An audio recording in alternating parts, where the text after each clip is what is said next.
मुल्क समेत दुनिया में मशहूर राग जी राणी आबदा परवीन जी 67 सालगिरह मल्हाई पई वञे।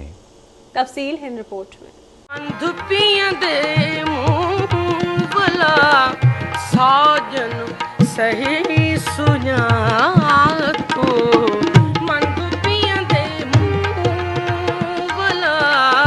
राग जी राणी आबदा परवीन 20 फरवरी 1954 ईस्वी ते लाड़काने में मास्टर गुलाम हैदर शेख जे घर में अखियूं खोलियूं। आबदा परवीन उथंदे ई मौसीक़ी वारे माहौल में अखियूं खोलियूं। संदसि अमड़ मुमताज बेगम बि पंहिंजे वर जियां ॻाइण वॼाइण वारी किरत सां सिलाड़ियल हुई। इहो ई सबबु हो जो आबदा परवीन खे नंढे हूंदे खां ई ॻाइण सां बेइंतहा लॻा हो। घर में जॾहिं बि सुर ऐं साज़ जो पड़लाव संदसि कननि ते पवंदो हो त उहो बेख़ुद थी पाण बि ॻाइण लॻंदी हुई। इहे संदसि ॻाइण वॼाइण जो उहो सिलसिलो वधंदो रहियो। हिन अॻिते हली पंहिंजे लगातार महिनतुनि सां फन जूं कई मंज़िलूं तय करे वरितियूं।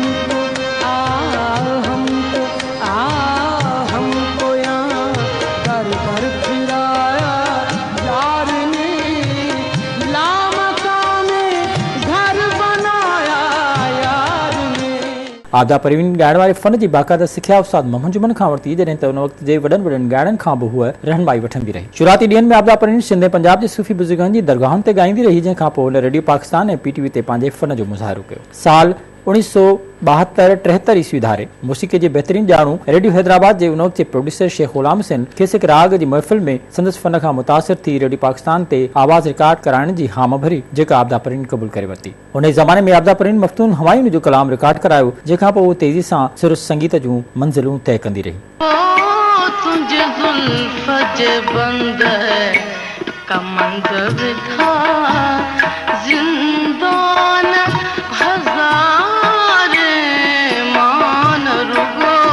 आबदा परवीन सिंधी, उर्दू, सराइकी, पंजाबी तोड़े ॿियनि ॿोलियुनि में पंहिंजे सुरनि जी विरखा कई आहे। हुन ॾेह तोड़े पडेह में पंहिंजे फन जो भरपूर मुज़ाहिरो कयो आहे। आबदा परवीन सुफ़ियानी कलाम सां गॾु सिंधी ऐं उर्दू गज़ल बि निहायती निराले अंदाज़ सां ॻाए ॿुधंदड़नि खे मोहे विझे थी।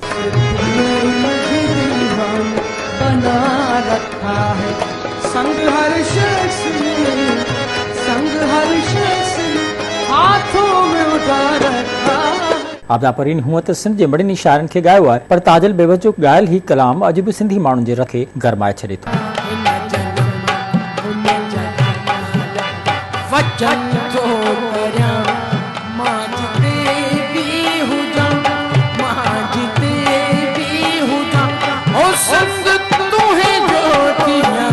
आबदा परवीन सिंध जे क्लासिकल शाइर तालिबुल मौला खे न रुगो ॻायो आहे, पर जहिड़ी रीति ॻायो आहे उन जो को बि सानी ऐं मिसाल नथो मिले।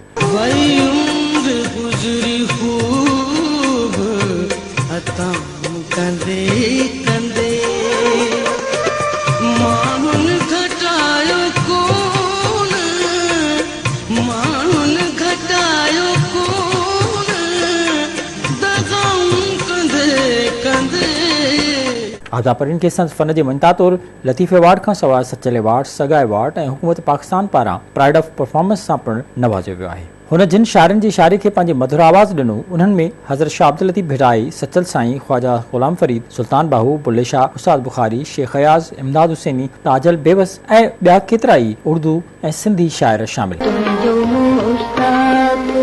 दीद सारे थो